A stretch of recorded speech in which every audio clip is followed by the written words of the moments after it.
When I met Nancy's father to formally introduce myself for marriage, he looked down on me and suddenly started yelling. You're a high school graduate, I hear. I won't let my daughter marry a high school graduate. I was somewhat prepared, but it was still harsh to hear. I thought, what an unfortunate girl Nancy is. At the same time, I wanted to somehow rescue her. Hey, you high school dropout. Get out of here right now. Understood. I'll leave. Saying that, I called my secretary on the phone. After a while, the secretary entered the room. Who are you? I'm Michael, and I turned 62 this year. Unfortunately, I'm still single. It's not that I was never interested in marriage. There were women I thought about marrying in the past, but we never made it to getting married and eventually broke up. Each time, I would dive back into my work. Before I knew it, I had reached this age, to be honest. Now, I'm more concerned about finishing up my time at the company rather than getting married. The company I'm currently with is performing quite poorly. Identifying the causes of the decline and turning things around is what I consider my final jobs. I joined this company 2 months ago. I have finally gotten used to it, but the atmosphere at the company is pretty bad. Good morning. Oh, good morning. Her name is Nancy. She works in accounting at the company. She's been helping me figure out the solutions to the poor performance. She must be 32 this year. To me, she's like a daughter.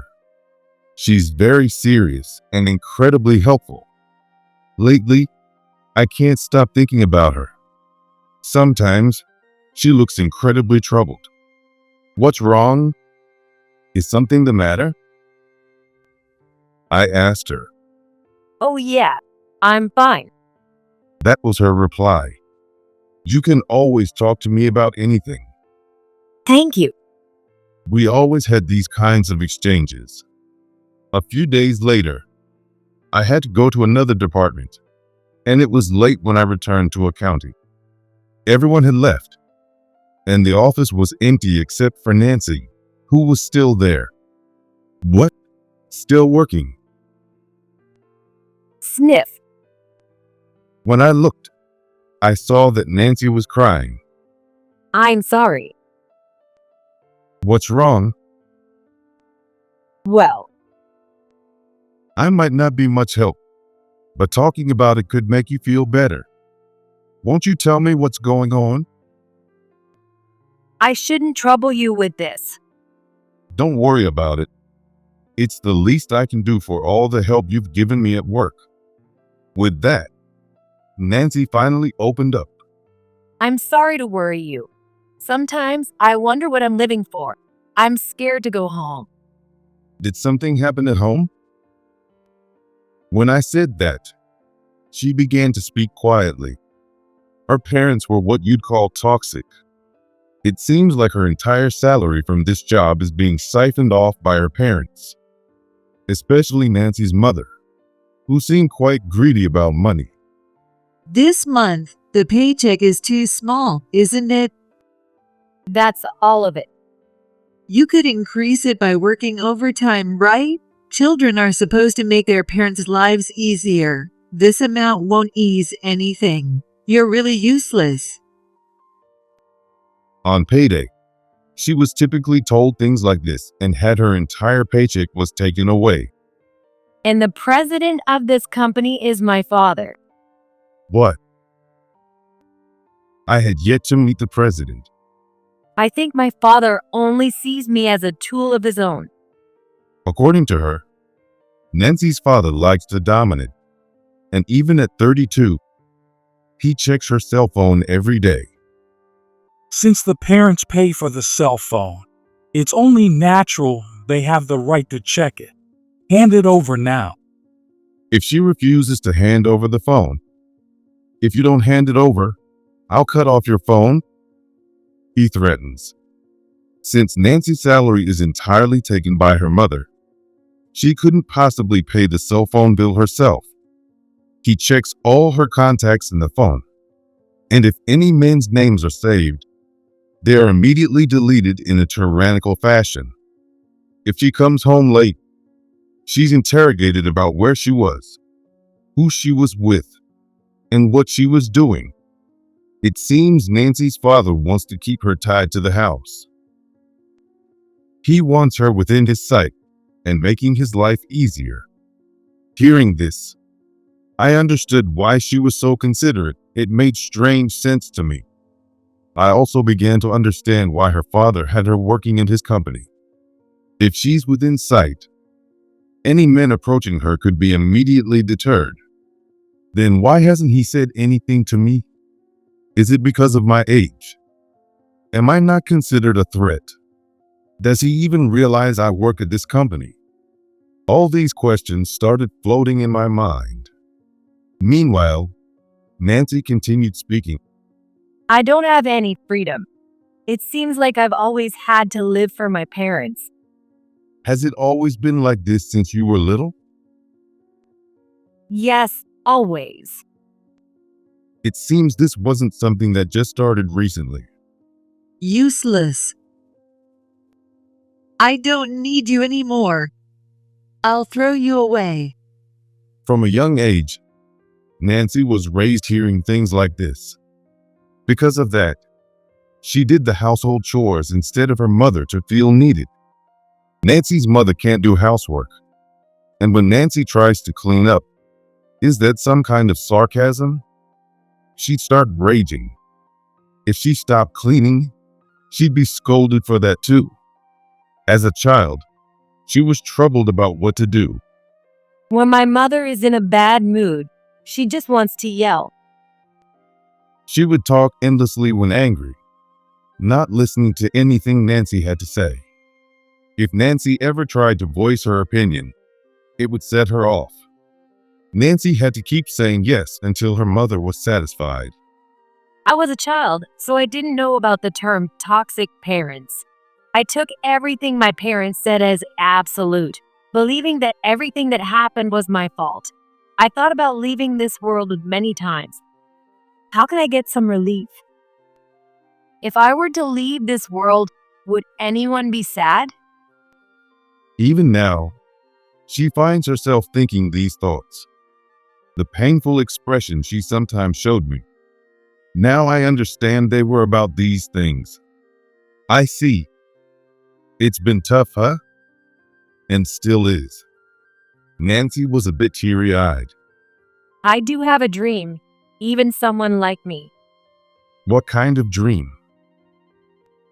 It's been my dream since elementary school to live on my own. To live alone? You're thinking, is that all right? Well, yeah. My parents see me as nothing more than a maid, a cash cow. I want to get away from such people. I want my own time. Is it wrong for me to feel this way? Not at all. And I think it'll come true soon. What? Hearing Nancy's story made me think about how unfortunate she was. At the same time, I wanted to somehow rescue her. You'll need to be ready to leave your parents, but can you do that? If you stay with your parents, Nancy, you'll be ruined. I have a plan. As I listened to Nancy, I explained the plan I had thought of. What? Really? Can I do that? Nancy seemed quite surprised by my plan. Yes, my plan was for us to pretend to get married so she could leave her home. They'll find out it's a lie soon enough. That's okay. It's after you cut ties with your parents. Given my age, Nancy's parents will definitely oppose it. If they oppose, you can just say you're cutting parental ties and leave. But I actually only have a high school diploma. My parents thought it wasteful to spend money on university, so they didn't let me go. What company would hire someone with just a high school diploma? Don't worry about that. I'm a high school graduate too. And there are plenty of companies that would hire someone like you, Nancy. I guarantee it. I had been working with Nancy for about 2 months. Seeing her work, it's hard to believe she learned accounting on her own. I was convinced she was a valuable asset. A few days later, the day came to meet Nancy's parents. Nancy had been worried ever since. It's up to you, Nancy. If you're really ready to cut ties with your parents, you'll be fine. I kept reassuring her. Entering Nancy's house, I greeted her parents. Both of Nancy's parents had a brash demeanor. Nothing like Nancy. What brings you here today? Yes, I'm considering marrying Nancy. Don't joke with me. As soon as I said that, he began to yell. I've heard about you. You're a high school graduate, I hear. I won't let my daughter marry a high school graduate. Apparently, Nancy had told her father. That was exactly what I had anticipated. Nancy, you're being deceived by this high school dropout, aren't you? And how old are you? I'll be 62 this year. 62? Absolutely not. There's no way I can approve of a 62-year-old high school graduate. You must not be good for much anyway. What's good about a poor-looking man like that? I was somewhat prepared, but it was still harsh to hear. If you won't approve of the marriage, then we'll have to sever our family ties. Nancy, I won't allow you to leave home. You, the high school dropout, get out of here. Understood. I'm leaving, and I'm taking Nancy with me. Saying that, I called my secretary on the phone. After a while, the secretary came in. Who are you? President, are you back? Oh, President? There's no way this poor-looking high school dropout could be a president. Which company is this? Watch your mouth. Who do you think you're speaking to? It's unbelievable, but you don't know, do you? If you don't know, let me enlighten you. This man is the president of your parent company. There is no room for rudeness. I can understand why they wouldn't recognize me. After all, I only became the president 3 months ago. That's enough. I'm sorry, but could you help Nancy with the luggage? Even the president can be too subtle. You should have just told them straight. So, I'll be taking Nancy with me. Nancy's parents were frozen by the secretary's words. I had forgotten to tell Nancy as well, so she seemed quite surprised. Oh, right. Your company's performance has been so poor that I had to conduct an internal investigation. I'll decide what to do about it soon. What do you mean decide what to do? Exactly what I said. What will happen to me? Are you more concerned about yourself than the company and your employees? From what I've seen, you have excellent employees, which surprised me. Despite that, there's no growth in performance. I've concluded that it's because you are too autocratic. You understand what I'm saying, right? Be prepared. That's ridiculous. What are you going to do? I don't want this. Can't we do something about it? Do something like what? Maybe find a position at a related company. I can't do that as a high school dropout. Where's that energy you had just a moment ago? If you had the power you were showing while yelling at me, you could make it anywhere. But please, somehow. It's always about you, isn't it? I'm at a loss for words. I'm going back. If you need me, I'll be at the office. You can come anytime. With that, I tried to leave Nancy's house. In a panic, Nancy's mother came out. Nancy, what about your mother? Are you leaving me too? Have you forgotten all I've done to raise you? You ungrateful child. Just let me be free for once. Haven't I always done as you asked until now? Don't bother me anymore.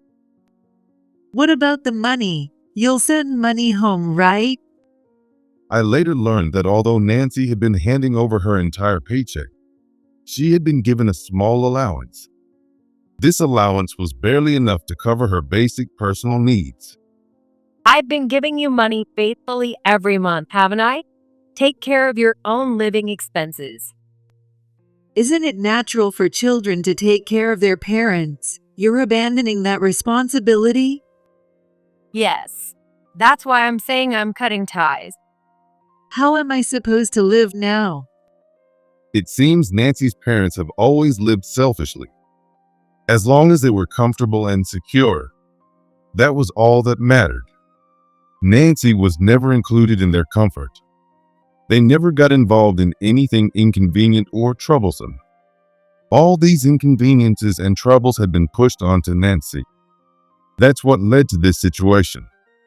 I thought that these toxic parents would only be a hindrance to Nancy's future. A parent shouldn't be allowed to crush their child's future. I had told Nancy to be firm and clear in her convictions. From the conversations I've heard, Nancy's resolve seemed firm. Goodbye. I don't expect we'll ever meet again, so take care. With that, Nancy conveyed her message to her mother and came towards the car where we were waiting. It was the moment Nancy truly became free. Thank you so much. I feel incredibly relieved.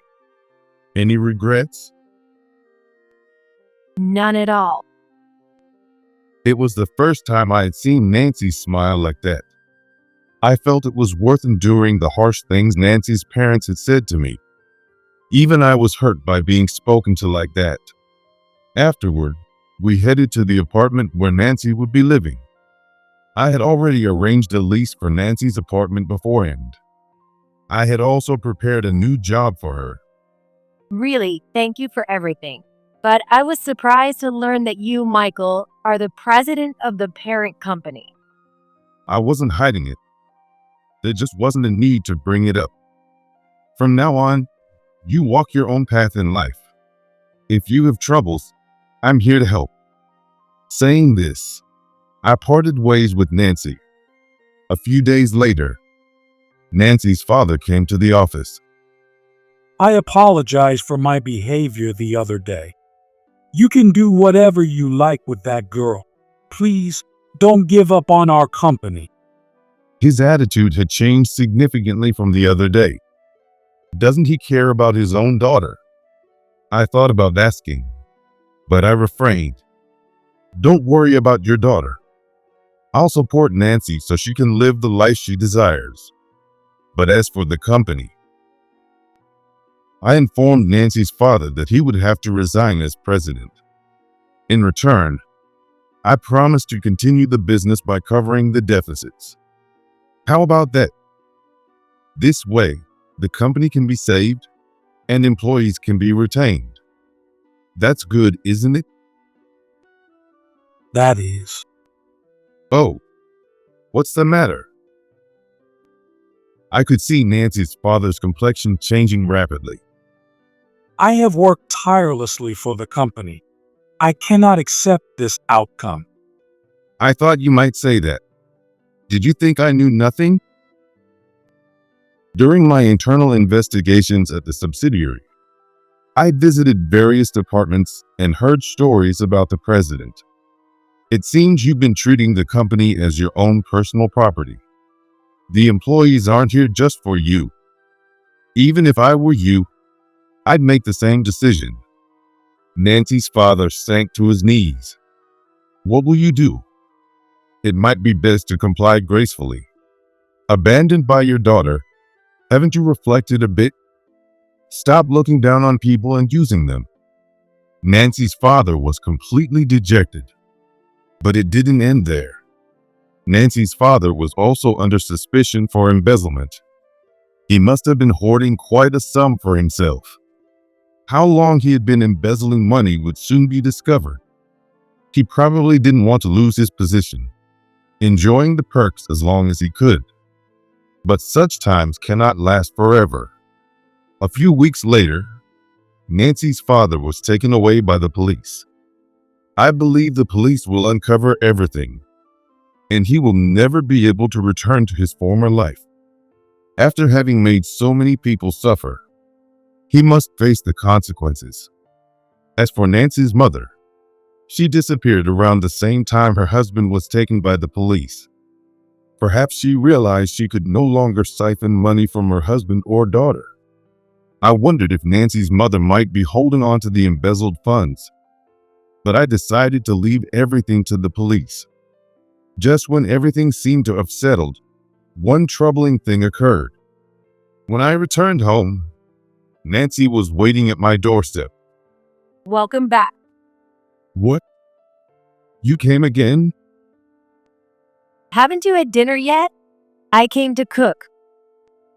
Honestly, I appreciated it, but I was concerned about what the neighbors might think with such a young woman frequently entering my house. But you said you'd marry me, didn't you? No, that was just a lie to get you out of that situation. What? That's terrible. You played with my feelings. It felt like I was being completely toyed with. Aren't I too old for you? That doesn't matter. She didn't seem to care at all about what I was saying. I couldn't tell anymore what was serious and what was a joke. Lately, she's been coming over almost every day. After a few months, there I was, living with Nancy. I had given in to her insistence. Isn't there someone more suitable for you? I found myself saying things that sounded like a father.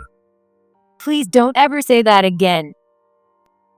She would get angry when I said that. You finally have your freedom. You should enjoy your life. I am enjoying my life. Being with you, Michael, is my choice. She said, and continued to take care of me diligently. Does it bother you? No, not really. I am actually quite grateful. But I want you to use your time for yourself. It is for myself. I want you to need me, Michael. Being with you, I feel at peace. When I'm with Nancy, people often think we're father and daughter, perhaps sensing how I felt. Nancy said, You worry too much about what others think. The world isn't going to make us happy, right? I've decided to seize my own happiness. Honestly, I'm perplexed by Nancy, but I think it's not too bad. I guess this must be happiness, as I'm beginning to feel it.